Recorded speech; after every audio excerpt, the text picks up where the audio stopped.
So I'm with Keith Cosentino of Black Plaque, and so lovely to meet you. Lovely to meet you for your time today. Yeah. So where have you come from, and what is your company, and what do you do? So I've been in PDR almost 30 years now. Yeah. So when I started, I was just a technician, but very passionate about it.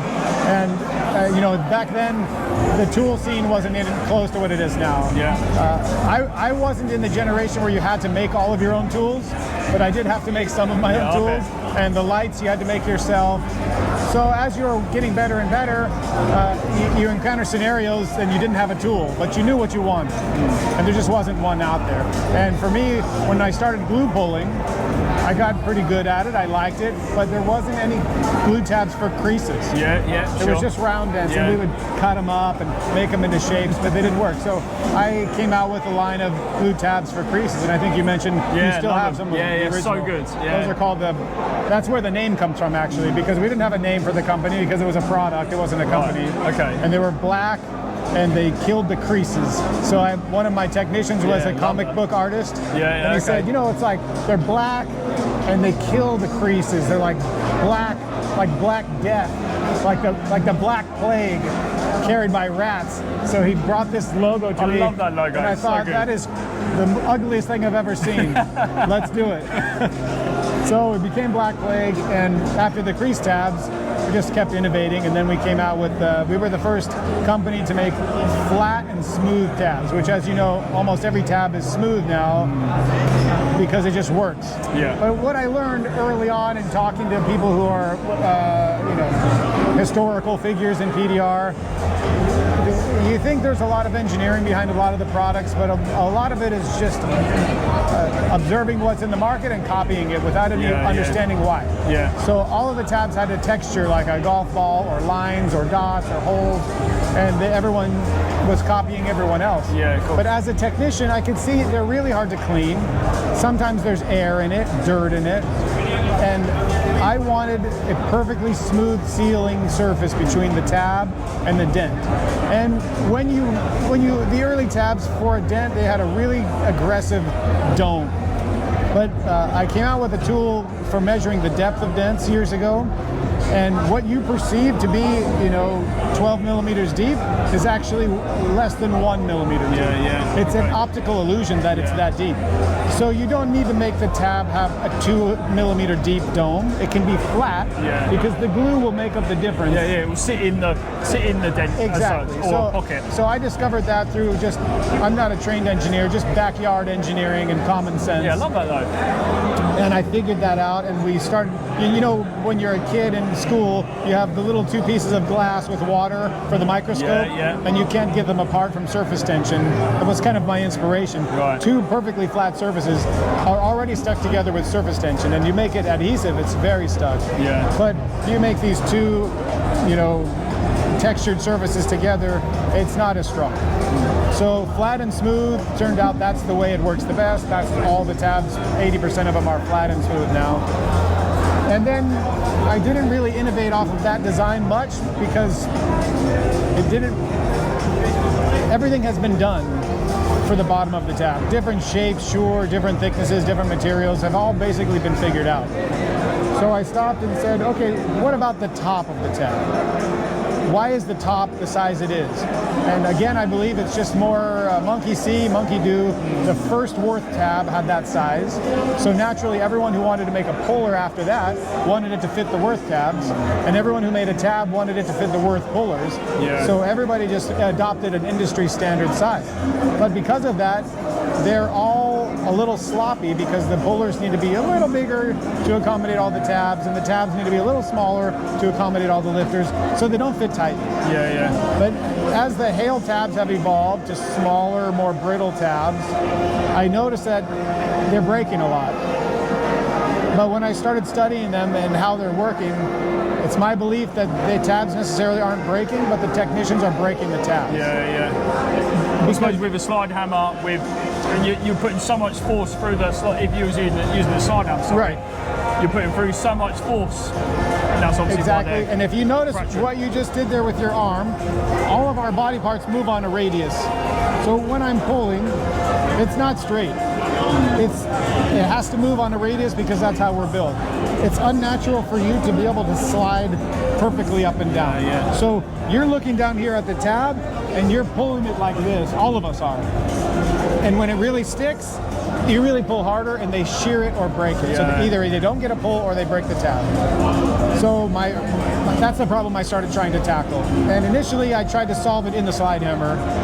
I don't think that's possible because we're too wobbly. Yeah.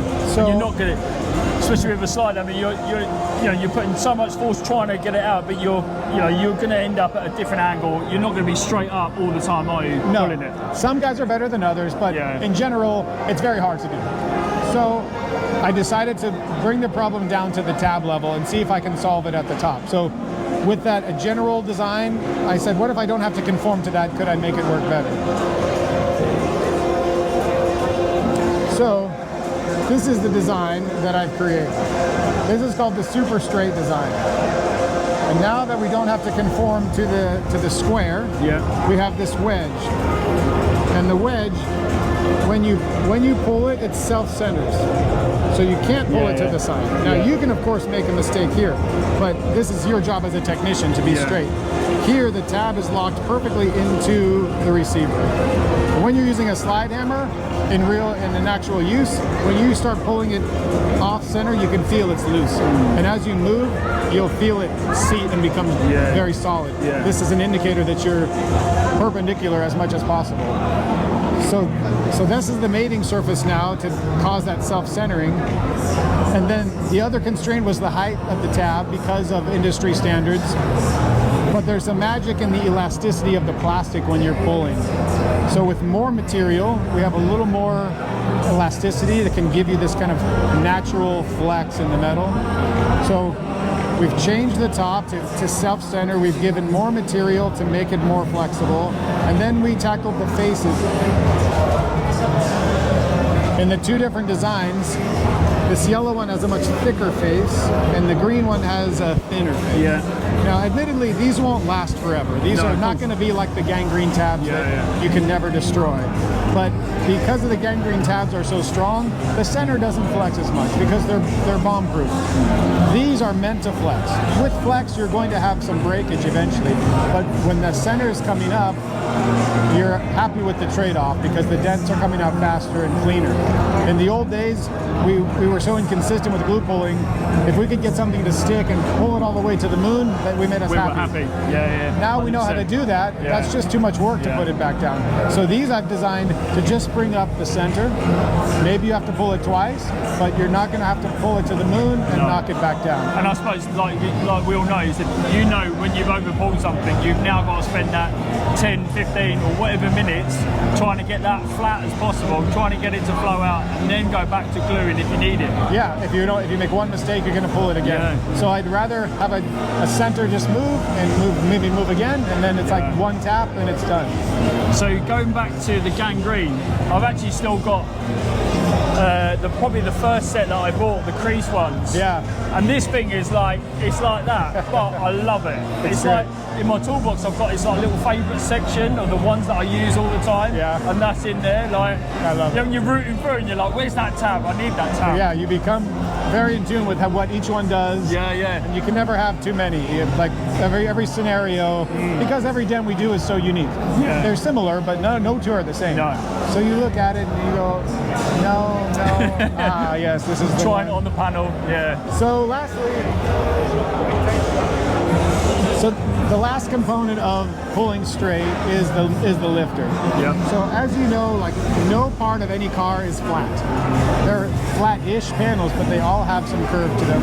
And most of the time there's contours and moldings and things like that. So when you have a fixed lifter, you know, of course these feet can move, they're on ball sockets, but they can change the orientation of the pull in relation to the panel. So when the car has a slight bend or a contour, you might be pulling the tab away and shearing it and not getting a good pull. This is a great example here on the table. If we look down here, this is very common. Like if there's a roof molding and a dent here, normally you just go like this, but this is pulling the tab 20 to 30 degrees to the corner. So I invented these legs, I call them robo legs, that I can adjust the height, and now I can put it right here next to the molding and the metal and still pull directly up the way the tab needs. Yeah, love that. So once you install these and you realize that you now have the ability to adjust the angle of the pull, your mini lifter pulling gets really, really good, because most of the time you're making a compromise and shearing it one way or the other. Now that you have the ability to adjust it, you put it on and you look at it and you say, oh, that's pulling it a little too far down. You take it off in a quick turn like this, and once it's pulling directly straight, it's a transcendent experience. It's so normally, I don't have these feet, and I'm definitely sure I will buy them. So at the moment, I'm using, so for example, if you get here, and obviously the angle's not straight, or the feet are obviously not adjustable, I stick a Kiko slapper underneath here, so obviously level it out. So obviously with these feet, that's perfect. Yeah, it's really good. The trick to spinning them is just to pull that up out of the way, and then you can spin them. Yeah. But if you put it down and it hits them right here. Got ya. Okay. Perfect. So that, between this and this design, you're getting really amazing pulls.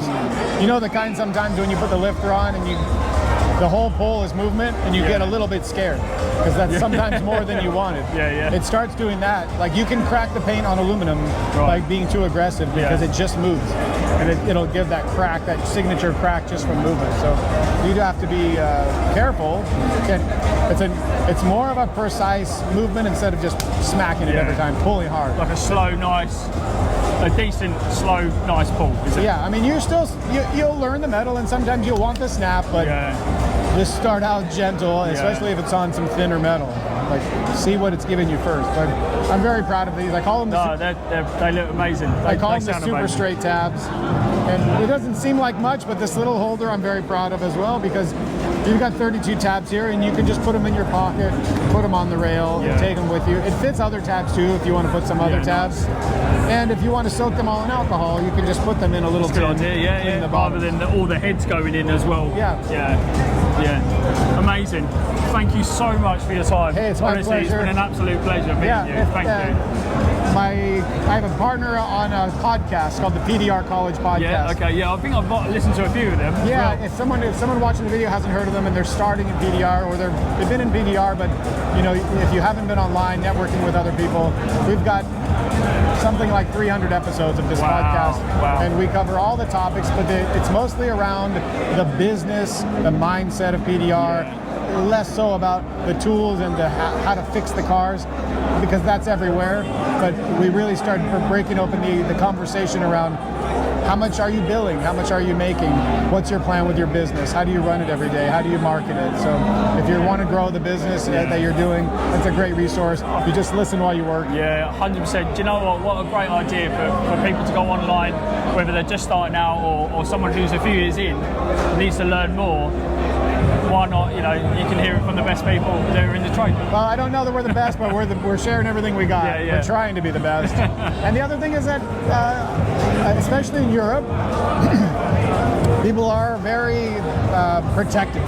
They're less likely to go and make friends and be vulnerable with each other. So at least this, you don't have to ask anyone anything. You can just secretly listen and take the information as you want it. But in the States, we're trying to be a lot more transparent with each other, less competitive. I just found in the UK when I first started that people were very much sort of, if you was asked another tech at a wholesale place or a trade place, how do you do this, etc., etc., and they're very sort of standoffish and like, no, I don't want to tell you because so it's I know exactly what you mean, but I think as time goes on with PDR, more techs talk to each other the better. So I agree. Brilliant. And to be fair, if someone's standing in your same dealership asking questions, like maybe not, but but on a podcast or on email or in a chat room 10,000 miles away, it's okay. Amazing. Hey, thanks for coming to see me. What a lovely time. Thank you very much. It. Appreciate your time. Thank you. Cheers. So I'm with Keith Cosentino.